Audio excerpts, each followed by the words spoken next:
Bonjour et bienvenue dans l'invité de l'économie. Je reçois aujourd'hui Didier Bille, ancien directeur des ressources humaines, auteur d'un livre intitulé DRH, la machine à broyer, livre publié aux éditions du Cherche Midi. Bonjour Didier Bille. Alors DRH, se dire Direction des ressources humaines, la machine à broyer, recruter, casser, jeter. Alors comme dit Agnès Le Cossec qui travaille avec moi, c'est pas ressources humaines, c'est ressources inhumaines. Dans bon nombre d'entreprises, effectivement, les ressources humaines ne font pas ce que les salariés pensent qu'elles font. Et effectivement, les ressources humaines sont bien souvent, je parle d'entreprises qui sont au-delà de 250 salariés, au service du patron, au service du patronat, au service du business. Et si ce business exige de réduire les effectifs, si ce business exige de faire partir quelqu'un parce qu'il est en conflit avec une autre personne pour du harcèlement, par exemple, on fera partir la personne qui est la moins importante pour le business et non pas celle qui est coupable. Alors ce livre, c'est votre expérience dans combien d'entreprises? C'est mon expérience dans une douzaine d'entreprises. D'accord. Mais c'est également, parce que mon métier, c'est une passion, c'est également le fruit de nombreuses lectures et de nombreuses rencontres. Et c'est également le fruit de lectures de statistiques qui me permettent de dire que ce que je décris dans ce livre, ce n'est pas seulement l'expérience de Didier Bille, c'est également un mouvement de fond dans la société française. Vous précisez votre expérience dans la world economy. Oui. Ça veut dire quoi? Que ce sont essentiellement des entreprises multinationales avec une vision mondiale, mais pas cette entreprise familiale, PME, PMI? Ah, c'est très clair. Je n'ai travaillé que dans des multinationales, parfois de petites multinationales, mais que dans des multinationales. Anglo-saxonnes? Majoritairement anglo-saxonnes ou de culture anglo-saxonne, à deux exceptions près, une qui était française et une qui était allemande. Et c'est dans ces deux exceptions, mais est-ce que c'est un hasard? Je ne le sais pas, où vous aviez par contre là un très haut respect, non seulement de la législation, mais également des salariés. Alors, quelques exemples des techniques que vous avez utilisées pour licencier, casser les gens. Alors, les techniques que je décris dans le livre ne sont pas, et je le précise dans le livre, les techniques que j'ai utilisées. J'ai fait des choses qui n'étaient pas très catholiques, on va être très clair, mais j'avais quand même des limites. Tout le monde a des limites. Maintenant, effectivement, aujourd'hui, quand on est en entreprise, que vous ayez, quel que soit le type de votre contrat, un contrat à durée indéterminée ou un contrat à durée déterminée, on peut mettre fin à ce contrat quand on en a envie, soit en inventant de toutes pièces un motif, mais c'est difficile parce qu'il faut faire preuve de créativité, soit en utilisant une faute, une erreur mineure, mais que l'on va gonfler, qu'on va monter en épingle, soit en prenant quelques faits mineurs et qui n'ont probablement rien à voir l'un avec l'autre, mais avec lequel on va reconstruire un puzzle fictif et bâtir une histoire qui permettra de vous licencier. Didier Bille, vous êtes un ancien militaire, mais vous n'avez pas appris ça dans l'armée. Où est-ce que vous avez appris ces techniques-là? Alors, on ne l'apprend pas. On ne l'apprend pas, c'est tout simplement un jour... Je pense que tout directeur des ressources humaines se souvient de son premier licenciement.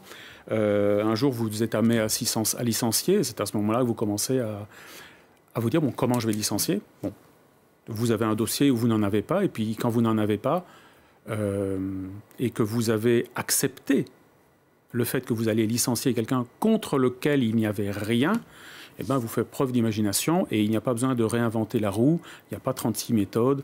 Il y a un moment, il faut... créer une faute de toute pièce. Donc c'est un guide, c'est pas un guide justement, ce sont des techniques qu'on se donne de DRH en DRH? Oui. Ce sont alors comme on n'atteint pas le poste de directeur des ressources humaines immédiatement, vous avez vu comment faisait votre patron, vous avez vu comment ça se passait, et quand vous êtes appelé à ces fonctions, vous avez vu comment ça se faisait, et vous répétez ce que vous avez appris, voire même vous y mettez un petit peu de votre touche. Moi, je pense que ma touche, ça a été de rendre ces choses inhumaines, que je n'aurais pas dû faire, de les rendre le moins inhumaines possible. Je n'ai, par exemple, jamais tenté de convaincre quelqu'un qu'il avait fait une faute quand il n'en avait pas faite. Je disais simplement, la société a décidé de se passer de tes services, faisons ça le moins douloureusement possible. Alors, vous expliquez très bien que ce moment difficile, il arrive n'importe quel moment dans la vie du salarié, et ça doit durer de votre côté 12, 14, 15 minutes maximum. Tout à fait. Alors, le temps n'est pas très important, mais ce qui est important, c'est... vous en parlez. Oui, tout à fait. Mais pour montrer à quel point c'est violent. Et qui plus est, c'est une violence légitime. C'est-à-dire qu'elle est légale. Licencier comme cela une personne qui a 30 ans d'ancienneté, qui a 60 ans, donc globalement, c'est un meurtre professionnel. Et le faire en moins d'un quart d'heure, c'est ignoble, c'est tout à fait légal. Et vous dites que non seulement il n'y a pas de raison de licencier, mais la discussion que vous allez avoir avec cette personne va nourrir votre dossier contre elle. Alors, effectivement, aujourd'hui, je conseille les salariés. Clairement, moi, le conseil que je leur dis toujours, c'est pendant l'entretien, vous ne dites rien. Parce que, naturellement, vous êtes en entretien, vous savez que vous jouez votre poste. Ce que vous ne savez pas, c'est que la décision est déjà prise. Vous allez vouloir montrer que vous êtes de bonne foi. Et par exemple, vous allez peut-être informer la direction d'une erreur dont il ne s'était pas rendu compte, pour montrer votre bonne foi. Je suis de bonne foi. Regardez, je vous dis cela et vous ne savez pas. Vous pouvez être certain que ce que vous leur avez dit, ça va se retrouver dans votre lettre de licenciement. Du genre, vous avez vous-même admis qu'à telle époque, vous avez fait cela. Donc, silence radio. Oui. Alors, silence radio, que vous soyez, entre guillemets, coupable ou non. D'accord. Il vaut mieux en dire le moins possible. Alors, vous avez des mots très durs aussi contre les syndicats. Vous dites à un moment collabo. Oui. J'ai rencontré des syndicalistes qui étaient des gens remarquables en tant qu'individus. Mais aujourd'hui, effectivement, force est de se poser la question à quoi servent les syndicats.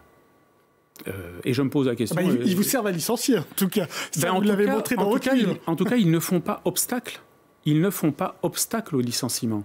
Les quelques fois où un syndicaliste s'est opposé à un licenciement et est parvenu à empêcher un licenciement, il est parvenu non pas parce qu'il était syndicaliste, mais il est parvenu parce qu'il était crédible en tant qu'être humain, en tant qu'individu, en tant que salarié qui représentait les autres, mais pas en tant que syndicaliste.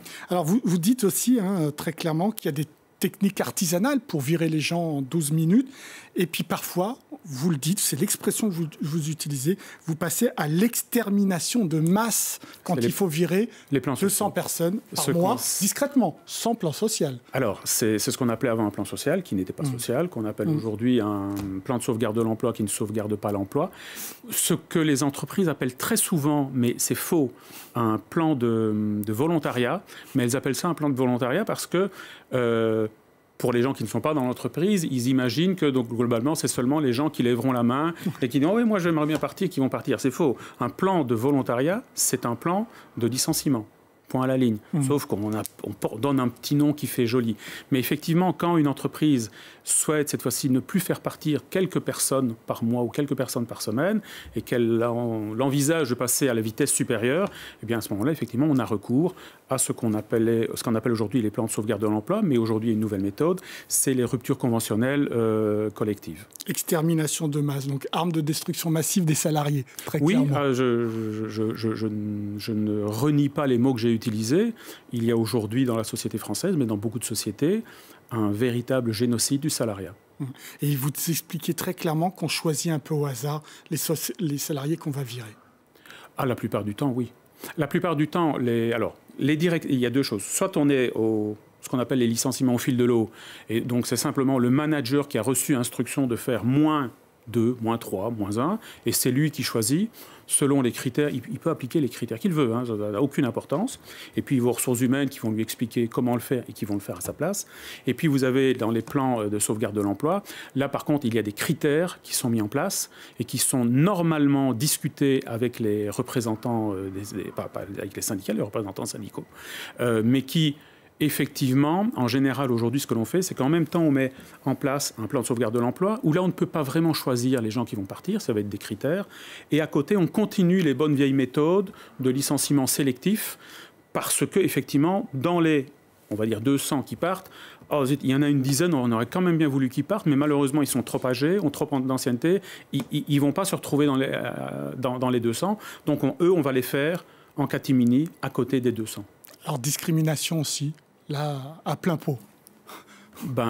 C'est pas tellement de la discrimination, c'est tout simplement qu'on ne prend absolument pas en compte, effectivement. On aime bien les femmes, mais alors le reste, les obèses, les noirs, Aujourd'hui, effectivement, il y a beaucoup de discours autour de la discrimination, mais il faut bien savoir que ce discours, il est toujours autour d'une seule discrimination, c'est la discrimination vis-à-vis des femmes. Ouais. Or, la pire des discriminations dans la société française, c'est vis-à-vis des handicapés, et en particulier des obèses. Vous ne verrez jamais quelqu'un venir discuter sur un plateau de la discrimination qui frappe les obèses. Parce qu'aujourd'hui, c'est de bon ton, c'est politiquement correct, ça vous fait bien voir de parler de la discrimination qui touche les femmes et qui existe, bien entendu. C'est passe-partout. Par contre, c'est bien moins glamour et bien moins sexy de parler de la discrimination qui touche, là j'ai cité les obèses, mais qui touche les musulmans, qui touche les maghrébins et tous ces gens dont effectivement on ne tient pas trop compte. Didier Bille, vous vous souvenez de cette image du DRH de Air France qui se fait arracher la chemise? Oui. Avec ce livre-là, la violence qu'il y a de la part des DRH, comment vous comprenez ce geste aujourd'hui? Alors, bien entendu, je ne justifie aucune forme de violence. Je ne justifie pas celle des gens qui ont arraché sa chemise, de la même manière que je ne justifie pas sa violence à lui et la violence d'Air France, qui annonce 2900 licenciements, comme ça, en une seule fois, alors que Air France change de patron tous les 2 ans et que, contrairement à d'autres compagnies aériennes comme la Lufthansa ou comme British Airways, systématiquement, les dirigeants d'Air France sont des apparatchiks, des hauts fonctionnaires et non pas des gens du métier. Ce qui explique peut-être qu'Air France ne se porte pas très bien. Donc je ne valide aucune de ces violences. Mais je peux comprendre que des gens, à un moment, soient dans un tel état de désespoir, et il se fait arracher sa chemise au moment où ils en sont déjà à 5 plans sociaux. Je peux comprendre que des gens sont dans un tel état de désespoir qu'ils ne voient plus que comme solution, comme échappatoire des actes de violence. Merci beaucoup Didier Bille pour vos réponses. Je renvoie donc à votre livre DRH, la machine à broyer, aux éditions Cherche Midi. L'invité de l'économie, c'est terminé, mais comme d'habitude, évidemment, vous retrouvez cette émission sur france24.com. Au revoir.